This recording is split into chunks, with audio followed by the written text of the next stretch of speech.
Jadi ambilan saya di bank sekitar setahun lagi, Ustadz. Mana suami saya mau melanjutkan pinjaman lagi, sementara saya sudah tidak menyetujuinya. Tapi kalau saya tidak menurutinya, maka rumah tangga saya timbul cekcok, Ustadz. Dan saya tidak mau ribut-ribut dalam rumah tangga. Mohon solusinya ini bagaimana, Ustadz? Maksudnya pinjaman di bank kredit riba. Iya, mungkin seperti itu, Ustadz. Tapi sisa sekitar tersisa setahun lagi, kita sudah hampir habis. Ya.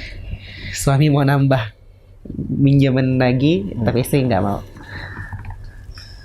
Jadi ini banyak terjadi juga di kalangan kita, menganggap biasa bahwasanya mengambil kredit di bank itu hal yang biasa. Mungkin pada keadaan-keadaan tertentu, keadaan-keadaan mendesak dan darurat, ya. Mungkin ada orang yang melakukan itu dalam keadaan darurat yang berhubungan dengan hajat yang sangat vital, berkenaan dengan kelangsungan hidup dan kehidupan seseorang. Mungkin itu bisa dimaklumi dalam kondisi tertentu. Tapi dalam keadaan kita punya khiyar, kita punya pilihan-pilihan untuk tidak melakukan itu dan tidak ada keterdesakan yang sangat mendesak, maka merupakan dosa besar kita melakukan bentuk praktek riba dalam keadaan kita menyadari itu. Iya. Sang istri sudah mengetahui akan larangan riba tadi dan istri menolak. Artinya istri paham, tahu bahwasanya tanpa melanjutkan kredit riba tadi, kita pun masih bisa hidup normal, kan begitu. Artinya mengambil kredit itu dalam keadaan khiyar, dalam keadaan kita punya pilihan ya atau tidak, bukan dalam keadaan terpaksa ataupun dalam keadaan terdesak, ya. Sehingga dalam keadaan seperti ini jelas dosa itu berlaku tepat pada orang yang melakukannya, ya. Mendapatkan dosa yang sangat besar. Kita tahu dosa riba ini termasuk dosa besar, dosa yang salah satu bentuk keadaannya digambarkan dalam Al-Quran, ya. Di antara pelanggaran-pelanggaran atau dosa-dosa atau maksiat yang digambarkan keadaannya dalam Al-Quran itu menunjukkan akan perkara itu adalah perkara yang besar atau dosa besar. Sehingga kami sarankan kepada ibu, ya, untuk menasihati jika itu sulit, maka tidak mengapa kita minta bantuan orang yang bijak, ustadz, orang dekat dengan suami kita yang kira-kira perkataan dan nasihatnya bisa didengar dan diterima oleh suami kita sebagai wasilah, ya, untuk menyampaikan nasihat dan mau'izah ini kepada suami kita agar tidak terjerumus. Kenapa? Ya, kita harus berjuang untuk menghalangi itu, karena hal-hal yang dihasilkan dari perkara-perkara riba kemudian masuk dalam rumah tangga kita dan kita menjadi konsumen dari harta riba itu, baik dengan memakai fasilitas, memakan dalam bentuk makanan dan minuman, memakai fasilitas dalam bentuk pakaian dan kendaraan dan semuanya, perabot segala macam, yang kemudian itu dari hasil riba, maka jelas ini masuk dalam perkara-perkara menggunakan harta haram yang bisa, pertama, efeknya menghalangi doa kita diijabah oleh Allah, yang kedua menjadi bagian api neraka dalam tubuh kita, yang ketiga menjadikan jiwa kita merasa berat untuk beribadah dan susah untuk beribadah kepada Allah, ya, karena perkara-perkara yang kita makan, minum, kita pakai dari perkara-perkara yang haram itu membuat tubuh kita ini susah untuk beribadah kepada Allah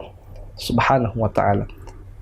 Jadi saran kami hanya sebuah nasihat dan saran kita, kalau memang ibu merasa sulit untuk menasihati langsung, bahkan itu bisa merusak rumah tangga ibu, maka saran kami minta tolong cari orang yang dekat dengan suami, dihormati dan dihargai oleh suami dan didengar perkataannya oleh suami, ya, kita sampaikan kepada beliau itu untuk menyampaikan suami kita dengan cara yang baik, dengan cara yang santun, agar tidak melanjutkan kredit tersebut. Yang kedua, mungkin dengan memberikan buku-buku ataupun postingan-postingan yang berkenaan tentang bahaya dan besarnya dosa riba tadi, ya, sehingga suami mudah-mudahan tergugah untuk tidak lagi melanjutkan kredit. Yang ketiga tentunya berdoa kepada Allah, ya, berdoa kepada Allah agar hati suami kita dilunakkan untuk menerima kebenaran, menjauhi riba, menjauhi dosa. Ya, tentunya tidak ada yang bisa mengendalikan hati-hati kita kecuali Allah Subhanahu wa ta'ala. Maka doakan suami kita dan jangan pernah berputus asa. Semoga Allah berikan hidayah, ya, kepada suami kita ini. Ya, jadi, dan yang terakhir adalah saya ingin tambahkan bahwasanya kadang orang menganggap bahwasanya riba ini perkara biasa, bahkan dengan alasan kadang umumul balwa, hal yang tidak terhindarkan di masa kini. Betul bahwasanya umumul balwa itu kita boleh berinteraksi sesuai dengan hajat masah kita, sesuai dengan hajat keterdesakan kita. Pada perkara-perkara yang kita punya pilihan untuk tidak, maka dihindari, ya, maka dihindari, ya. Dan walaupun di sana ada banyak pendapat-pendapat kemudian yang mengarah kepada meringankan praktek riba yang terjadi di zaman ini, tapi yang lebih selamat adalah kita menghindari sebisa mungkin, ya, praktek-praktek riba sekecil apapun itu, karena tidak ada yang lepas dan luput dari hitungan Allah Subhanahu wa ta'ala. Sekecil apapun kebaikan, Allah lihat dan Allah hitung. Wa may ya'mal mithqala dzarratin khairan yarah wa may ya'mal mithqala dzarratin syarran yarah. Dan tidak ada juga pelanggaran sekecil apapun itu kecuali Allah lihat dan Allah hitung, Allah hisab.